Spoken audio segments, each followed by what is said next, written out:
I have an interest in religion. I'm interested. I grew up in a very strict Christian home. Okay. My parents are very strict, born-again, evangelical, Protestant Christians. Okay. I kind of slipped away from that. Okay. I don't know what I believe anymore. All right. I've read a lot and watched a lot about Islam and Christianity and other religions too. Sure. Because I'm just seeking. Sure. You know, seeking whatever truth may be. Sure. Okay. And I've spoken to a lot of Muslims in the last year or two, really. Okay. A work colleague who's a Muslim from Pakistan Okay. introduced me a bit to Islam. Uh-huh. And then where are you right now? Where is the conclusion? I just don't know how I can know any of it's true, you know? Not just Islam specifically. Okay. Any particular religion. Okay. You could call me like a All right. So first, kind of agnostic. yeah. First, you accept God's existence first before we talk about religion. I think that there might well be a God. I could never. That's a very interesting way to put it. I think that there might well be. So I think that I would lean more towards there is than there isn't. Sure. But I feel like it's not possible for me to make a claim of certainty. Why not? God definitely exists. Why not? Because I don't know. I've never seen him. You don't need to see? Do you need to see something to know for a fact that it exists? Depends what it is. Okay, so it's not a necessity to see something or observe it, or use the five senses or empiricism in order for you to know for a fact that that thing exists. Now, the very basic thing, the creation of God, what He brought into existence is an absolute evidence that He exists. This universe, can you have something from nothing? No. Can you have a universe like this without a creator? Yeah, sounds very much like the same thing my dad says to me a lot. In fact, Sure. He's very much doesn't believe in evolution, anything like that. Sure. You know, God created the world. That's it. There's no argument about that. He would say. But evolution is not related to that anyways, because evolution is only to do with the development of species. It is. It only talks about us as He human uses the beings general and umbrella term evolution to also include things like the Big Bang, something coming from nothing. That's how he uses the term anyway. Yeah. I understand evolution is biological evolution. Yes. We're talking about. Yes. So we're talking now about the existence of the universe. So I'm asking you that question. Can the universe come without a creator that brings the universe into existence? Can something come from nothing? I don't know that something can come from nothing, but I don't know if that's necessarily You don't know the right question. If I say to you 0 plus 0 plus 0 equals what? 0. Why? It's always going to be 0. Because it's nothing. Yeah. So you cannot have something from nothing, because nothing will always be nothing if it was ever nothing. So if there was no universe, there was no agency, no creator, we would not exist. It will always remain to be nothing. The philosophers would say that nothing can't even exist because it means the absence of something. Something has to exist for nothing to have any meaning. So Not necessarily, just the opposite of it. But we're saying right now, we see something, so we understand what the concept of nothing means. So we can ask that question: can you have something from nothing, from absolute nothingness? And the answer would be no. Mm-hmm. If there was ever absolute nothingness, there will always be absolute nothingness, mm-hmm. which means that there was always something, and that something is not the universe. The universe has a starting point, which means whatever brought the universe into existence is that which we refer to as the eternal thing. And if you bring a universe to existence and you're eternal, then what is that? What do we call that? If something brings the universe into existence and is eternal, what do we call that? Well, I know you're going to call it God. Or No, I'm asking you, what do you call that? A higher power, maybe. Okay, sure. That higher power has the attributes of creating a universe, which means it requires power we cannot even comprehend, knowledge we cannot even comprehend, or we cannot create the universe and the systems that we have. And that's what people call God. You want to call it a higher power, God, whatever term you want to use, it's all referring to the same entity. So I'm saying it's a fact that there is a creator. It's not maybe yes, maybe no, because nothing will ever exist. It will always be absolute nothingness, and we will have no universe if there was no creator. So that's how you can know for a fact that there is a creator. So once you know there is a creator, now we'll move into religion. Now when you say, how can I know whether anything is absolutely true or which religion is absolutely true? There should be evidences that that religion is absolutely true. And I don't think it's very difficult. I think it's very easy. Like, I would disagree with anyone who tells me it's difficult to find out which religion is true. Because it's obvious. Like, for example, you investigate other religions. You said your father is probably Christian, right? You said, yeah. You open the Bible. Which Bible are you going to read anyways? There's no agreement on what the Bible is. Depending on what denomination you'll follow, it'll be different numbers of books. If you are a Protestant, you read 66, you read 73, 83, 82.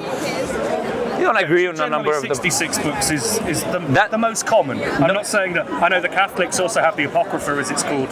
No. But they don't call it Apocrypha. You call it Apocrypha as a Protestant. But the thing is, according to the Catholics, which are the overwhelming majority of Christians, by the way, they have a better case because they'll say we're the overwhelming majority. Protestantism started what 1611. You had the Martin Luther's movement. It's a very recent. It's a recent movement. 1500s Martin. Yeah, 1611. Sorry, I'm referring to the King James. Bible, Yes, yeah. the King James writing. So you have in the 1500s Martin Luther, and then you have the King James Bible, which most of Protestants read today. So it's a very late movement. And the Catholics and the Orthodox will say all the creeds are come from us anyways. You believe in Trinity, that comes from us, doesn't come from the Bible. So they have a better case, I would say, stronger case if you want to use that term. So okay, they have different numbers of books, and then you go to the Catholics, they have also different number of books. And each one will say this is Apocrypha. Apocrypha is a term, by the way, that have been changed recently, because before it meant something hidden. That's how we used in the Greek, that's the meaning. But then later they started saying, oh, Apocrypha actually means non-canonical. Who decided the canon? Oh, it was Athanasius. Who gave him the authority to decide the canon of the New Testament? Why would it be 27, as I said? Why would it be 66, not 73? Why? So you cannot even determine that. First, there is no originals. You have no originals of the Bible. No original manuscripts. You only have copies of copies like 400 years later. You have contradictions in the book, in the scripture, that contradicts the real world and it contradicts itself, the scripture itself. I'm going to say, you don't need to convince you that Christianity is wrong. Christianity might well not be true. Yeah. This is a conclusion I've come to Sure. Excellent. So what else do you have under the other than Islam? Give me an example. Hinduism? No, I don't believe. Exactly. Okay. Elephant-headed gods. I'm sorry. Sure. I'm not quite there with All that. right. I agree with you. So we don't even need to discuss that. I completely agree. And when it comes to Judaism is not a religion that is evangelizing, if you want to use that term, anyways. No, it's very difficult to convert to Judaism. Yes, and it has the same problem as Christianity when it comes to the idea of contradicting reality. If you want to read Genesis and read what it says there about creation and stuff like that, or you want to look at the fact that there is no earlier manuscripts as well. It's way worse than Christianity, actually. Over 2,000 years separate from Moses, the Dead Sea Scrolls, the earliest written. Jews don't even accept that. They rely on the oral tradition. You have nothing anywhere remotely near Moses. Cannot prove anything that this is what Moses said. And it ascribes all of these deficiencies to God. That God rests, regrets, forgets, and all of this stuff. So Judaism is also not there. Give me an example of what, because you're saying you're struggling to find out what is the truth. So I'm just showing you how easy it is actually to determine what is the truth. Give me another candidate that can be anywhere near Islam, a religion that, yes. Sorry. Yeah, a religion, I'll finish the sentence. A religion that has preserved scripture, no contradictions, errors, or mistakes, has evidences, divine evidences of its origin, and has been preserved in the teaching and in the living from the time of the Prophet until today. Give me another example like this. What I was about to say is, yes. Even if you can disprove every religion in the world except one. Sure. Except Islam. For example. Yes. No, say you're disproving every religion in the world. Sure. Okay. Sure. And then we get to Islam, you haven't disproved it or proved it at this point. Sure. Disproving, I'm wording this really badly. What I'm trying to say is, yes, disproving other religions doesn't prove I agree. one religion true. I agree. That's a completely different thing. But that's not what I was doing. I mean, logically speaking, not all religions can be true, that's for sure, right? Yes, but all religions can be false. All can be false. Yes. One can be true. Yes. But not all can be true. I agree. Otherwise, we violate the principle of non-contradiction. Sure. I agree with you. But what I was saying is not to prove that Islam is true. Is to kind of respond to the statement you made about the problem in finding out which one is true. Yeah. I'm saying that's not really a problem because it's super easy to disqualify these religions. I would rephrase that slightly. The issue that I'm looking for is not finding out which one is true. Sure. It's finding out if any of them are true. Sure, that's good. So, because the way you worded it presupposes that one must be true. Sure. But no problem. I haven't reached that conclusion. That's no a problem. presupposition. No problem. So once we agree that it's very easy to disqualify these religions, now we talk about Islam. Now, what evidences have you seen of Islam? Because you said maybe you've seen videos of me or videos of people. What evidences have you seen that people put forward to show that Islam is the truth? I've just... the thing is, I've watched a lot of videos. Okay, sure. To be fair, I haven't been making notes. Yes, honestly. okay. I do have a copy of the Quran that I haven't really looked at that much, Sure. if I'm honest. Sure. Just saying, yeah, the Imam of the East London Mosque gave me a copy of the Quran Sure. when my friend took me there That's fine. last year. But I haven't looked at it much because it sound awful, but it's much like I found the Bible. I Sure. find reading religious books really boring. Yeah, but that's a very I don't mean that as an insult No. to the Quran. That's just fine. Religious books in You've general. not read the Quran, so I find boring. That's all right. If you've read the Bible, you've not read the Quran. So I've read bits of the Bible. I've certainly not read the whole Bible. Sure. I don't blame you. So look, when it comes to the idea of boring or not boring, that's very subjective. Number one. Number two, the purpose behind the religious scripture is not to entertain you. So it's not a novel where you're supposed to read I know. it to. What's going to happen next? Yeah. I know This is it's not that. the Quran is guidance for you to guide you through the steps of this life. What's going to happen right now? What's going to happen after you die? These specific things. That's the purpose behind the Quran, not entertainment, right? So the Quran. I was asking the question about evidences for why Islam is the truth. Have you come across? Do you remember anything, like evidences that people put forward that Islam is the truth? What would be convincing to you is the Who's question. that guy I spoke to at Speaker's Corner ages ago? What was his name? Hamza. He was a convert. Anyways, yeah. But anyway, yeah. Yes. And he was talking about Muhammad, whether you take him at his word, whether he was a madman, whether Okay, sure. he made it up, Sure. or whether he... And then what was like your an argument conclusion? I've heard for Jesus from a guy called C.S. Lewis, whether he was a madman, a liar, or was who he said he was. Sure, okay. I've heard, and he used a very similar argument with Muhammad at the time. But we accept Jesus as well, so. Oh, I that's know, not- Isa. Yeah. You can't be a Muslim if you don't believe in Jesus. Yes, because you have to believe in all the prophets. Yes. I understand that. And So we Jesus believe is he a prophet. was who he said he was, and he said he was a prophet. He never said he was God. I so- know. This is where there's a difference in Yes. what Christians and So Muslims that's the only evidences you've been. Jesus said or what Sure, you know, I get that. That's the only evidences you've been That provided. was one that I remember. Okay. So how did that go, by the way? How was that conversation? It was an interesting conversation. I think it ended up on YouTube actually. Okay, and what was the You might see me conclusion? somewhere. Sure. It didn't really reach a conclusion. All right, didn't reach a conclusion.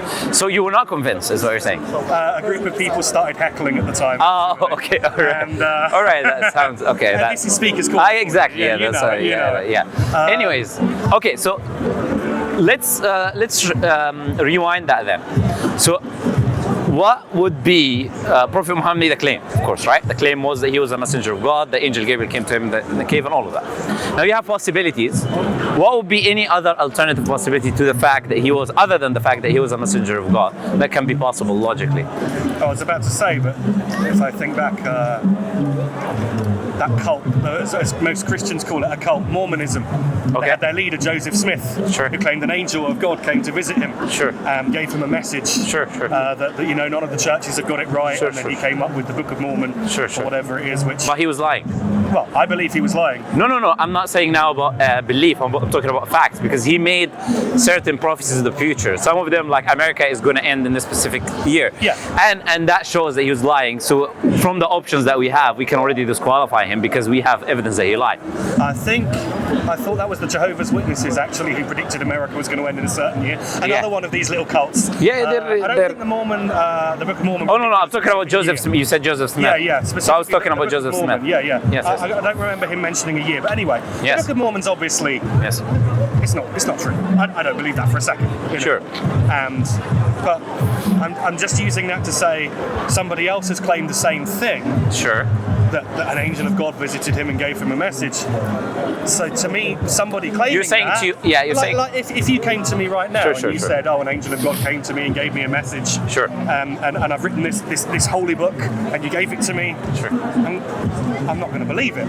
Sure. And you would be the same if I did that. For you, I agree. But this is the idea. If you investigated my life, you will come to the conclusion that there are rational options of why I made that claim.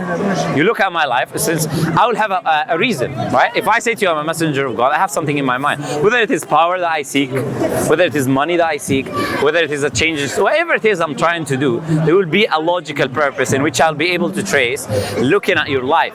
And that is the argument that we make. If you look at the life of Prophet Muhammad, you'll see all of these other alternative options. None of them can be valid. None of them can work. He cannot be seeking money. money because he refused money and he refused power. And he'd been living with his wife for 2 months, on the water and dates only. And he could have said to people, bring me food, bring me money, right? He'd been offered it, and he was the leader at the time, but he didn't do that. So if you look at his life, then you start disqualifying these other alternative possibilities, right? But more importantly is this, is that the Prophet has brought evidences of divine origin anyways. Like for example, the prophecies of the future that he made. Can me and you know the future? Can any human being know the future? No, I wish, otherwise I'd be a lottery winner. Yeah, I agree with you. Yeah, you go in, bring all the money and come out, right? So Prophet Muhammad made tens of prophecies about the future. All of them actualize the exact specific way that he said. I'll give you a few examples. For example, Prophet Muhammad ﷺ said, the Bedouin Arabs, you'll see the barefoot Bedouin Arabs. I'm not sure if you heard this before or not. You will see the barefoot Bedouin Arabs competing in building the tallest buildings. Where's the tallest building in the world today? Isn't it the Burj Khalifa, I believe? Burj Khalifa in Dubai. In Dubai, yeah. Yes.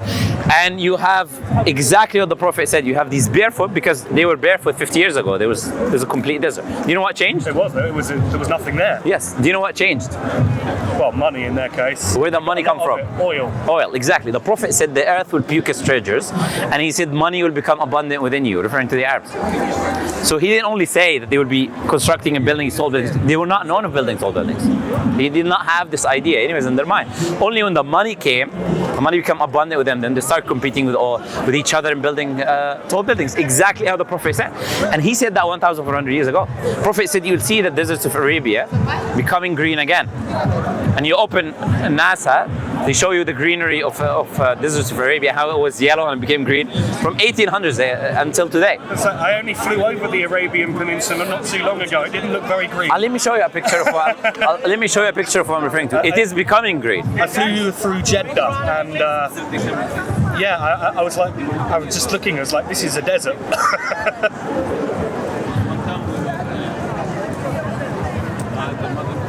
I'll show you now. I'm very interested. Nobody said it's all green now, but it is turning green. Okay. That's what I'm trying to tell you. Look, here is the NASA article, yeah? Look, do you see the difference? I see, so there's little fields of green coming up. No, you see here, nothing. 1987, you see here, born, yeah. You see here how much. 2012, yeah. That's not a little bit, that's too much green, right? And that is happening, why? It is because of accessing deep water. The technology we have, you can access deep water within the earth, or you saw some countries, they're moving huge mountains of ice, using planes and moving them from North Pole or here, they're bringing them to change the weather, right? And you see all of the things they're using for the weather so they can have more rain happening, right? So all of this technology is the reason we can have the greenery is increasing daily. It is increasing every day. And the Prophet says the deserts of Arabia will come back to being meadows and rivers. So it will be back again, but he's making two claims. It was in the past as well. And he said that 1,400 years ago. I have an article from Nature showing us that 5,000 years before was all rivers. Because we have traces of 10,000 Asian lakes. We use satellites so we can see this Asian lake. Of fossils of animals that only live when there is excess water, like elephants and these animals, right? Yep. This is how we know. But how would the Prophet know? 5,000 years before him what was and what will happen in the future. Prophet talked about, for example, usury and interest and how it becomes so widespread that you will not be able to avoid it. Even the Muslims who try to avoid it, they will be hit by its dust. And what I don't understand with that, just to add, this is a little bit of a side point. Sure. But usury is forbidden in the Bible as well. Sure. And in Christian societies, it's a big thing. Yes. Or so-called Christian societies. Yeah. But if they're capitalistic societies these days, anyways. Yeah, usury. I mean, I'm caught in debt. Sure, right? And the interest I understand. a pain in the ass, to be honest. And that's why Islam prohibits that thing, right? It's because it's using other human beings, their need of money, so they can to get your own benefit. Oh, go and give me more. 2 times, 3 times now. Now it's 10 times, and sometimes you look at these cases of student loans and crazy interest rates, right? Slavery, it's modern slavery essentially, right? So the question is, the Prophet named the countries that will become the Islam will enter. He said that Islam will enter into Sham, which includes Jordan, Syria, Palestine, all of these countries. He said Turkey Constantinople at that time. He said India, Pakistan, he said Egypt, he said Iraq, all of these countries by name. What about countries like Uzbekistan, Turkmenistan, Kyrgyzstan, Kazakhstan? So the Prophet said, you will overcome the Roman and Persian Empire, which is essentially exactly what happened when we took all of these territories that you're talking about. Not only that, he said the leader of the Roman and Persian Empire in that region, in that time, he will be the last one. Yeah. And when he was taken away, he was the last one historically. But the question is, how would he know all of these things that I'm telling you now? And by the way, this is just some. We're talking about tens of prophecies that the Prophet made, some of them in his time, things that will happen in his time, like when the Romans and Persians were fighting, which is a prophecy in the Quran, and it's time bound. Things that are after him, like the Mughals, and how they will come and they will be wearing these boots, which will have hair further than them, and how their eyes will look. Prophet described what they will wear, and that came like 600 years or 700 years after him. And the scholars who were living at the time, they could not believe exactly what the Prophet described is happening in front of their eyes. Now, how can, we know what the Prophet said, that God that we said must exist. Prophet said, he revealed this information to me. I don't know the unseen. He said, only God knows the unseen. He's telling me that these are signs of the Day of Judgment, for example. This will happen in the future. Now, can you give me now an explanation of he wasn't a messenger of God? How did he know these things? And that's one evidence, and I can give you more later, but it's one example, right? Yeah. How would he? First of all, I would have to say, number one, I would have to actually read No problem. the specific references Yes. that refer to these, because I want to know what it exactly says. Sure. Because I know how... You can watch the video after, and then you'll see the references come on the screen. And then, I'm being filmed. Yes, I don't mind. That's Yeah, fine. no problem. What was I going to say? I know how vague some prophecies can be, and Yes. certainly I've seen how Christians have taken certain passages of the Bible that are very vague and then make it into a prophecy that they say has been fulfilled. I know what you're saying. Has it really? Has it really? I know what you're saying. There are a couple of prophecies in the Bible that do seem to be being fulfilled. Like in the last days, there will be an explosion of knowledge. It predicted an explosion of knowledge like the world has never seen before. So much knowledge would be These are gained in general. such a short amount of time, which the last 200 years really is when that's happened. It's amazing how much knowledge we've gained. Sure. Now, again, I'm not arguing for the Bible here. Sure. I'm just pointing out that there are some prophecies in the Bible that appear to have come true. Sure. The Bible predicted that the nation of Israel would be scattered and would come back together again as a country, which happened. But there's a problem with that, because that is written after that happened. So that cannot work as a prophecy. It was predicted that it would come back together again. Anyway. Yeah, so it cannot be used as a prophecy to say that it will be scattered, because what the writings that we have are carbon dated after these events took place. Now that's the problem with most, if not the overwhelming majority of what Christians claim that there is prophecies in their books, right? Now also, you can make general claims like knowledge. Some of them are very general. I'm not talking about general, I'm talking to you about very specific things, right? That's why I gave you very specific. I told you by name, the Prophet, for example, is naming the countries, right? Or the action that the people will be doing. And about that, I'll give you a specific prophecy. The Prophet said that writing will widespread, specifically, so very specific, not just knowledge. He talks about writing.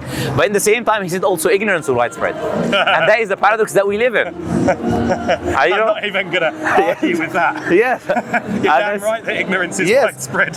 But you see, that shows you that he is not making any of this up, because if he was, he doesn't, you do not predict paradoxes. You don't say the thing and it's opposite. Well, in reality, we live in that. We have so many books, nobody's reading them. I would say, though, that the claim ignorance will be widespread or whatever is just as vague as the biblical claim that knowledge is going to explode. To me, that's a very vague prophecy. Sure, so my point is not necessarily about the ignorance will widespread, but it's contradiction with the idea of the writing is widespreading.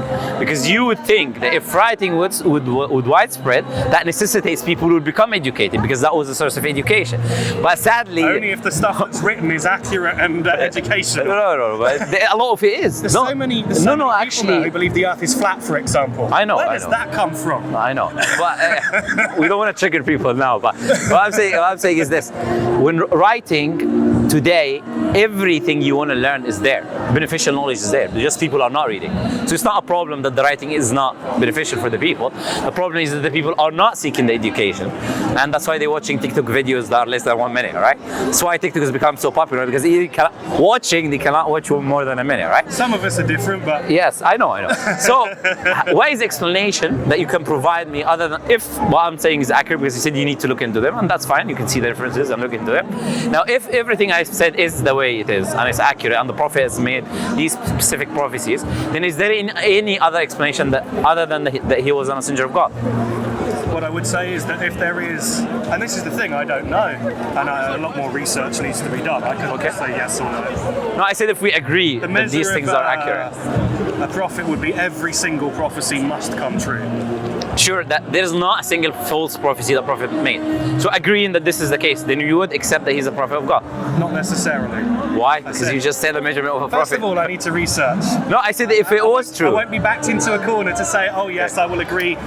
I'm asking you if you've done the research on your own. I'm not going to be with you when you do the research. Of course, yeah. I'm saying if you've done the research on your own and you saw that what I was telling you is accurate, then would you accept the Prophet as a messenger of God? So it's not about backing you into a corner. When you do it, you'll be on your own. Like, can go right up. Potentially. Okay, but why potentially and not yes if you're a truth seeker as you defined yourself at the beginning I of never this like question? to give a definitive answer on anything. Okay, that's fine. So I'll let you there. It's My up to degree you. in philosophy. Yes, okay, that's fine. So I'm all about, All right. you know, I know what you're saying. both sides That's coming fine. down. That's fine. quickly and easily No, on this one is a side. critique I have of Western philosophy. I've said it many times, specifically about this idea of hyper-skepticism that gives people, rather than give them answers, it gives them questions. Yep. And it makes them ask a lot more than it does give them any answers. I mean, in philosophy, you can descend into this radical skepticism where you don't believe anything exists. Yeah, I know. I know. I was just don't talking go with that another far. person who was saying that not too long ago, like yesterday or the day before. That was where the famous Yes. philosopher Descartes came up with. I know. You can establish what I exist, I think at therefore least. I am. I know. I'm very familiar. One thing I did like in philosophy, well, I noticed you were using earlier, was actually a form of Islamic philosophical argument, the Kalam cosmological argument. I wasn't using the kalam. It was similar. Basically, everything that begins to exist has a cause. That's The not what I universe said. That's began why. to exist. I know. But I was Therefore, not the using universe that. has a cause. I know. I was not using the Kalam cosmological argument, which was popularized by a Christian. Actually, who stole it William from Lane us. Craig. Yeah, who stole it from us, right? But I know I was not using that. I was using a Quranic statement.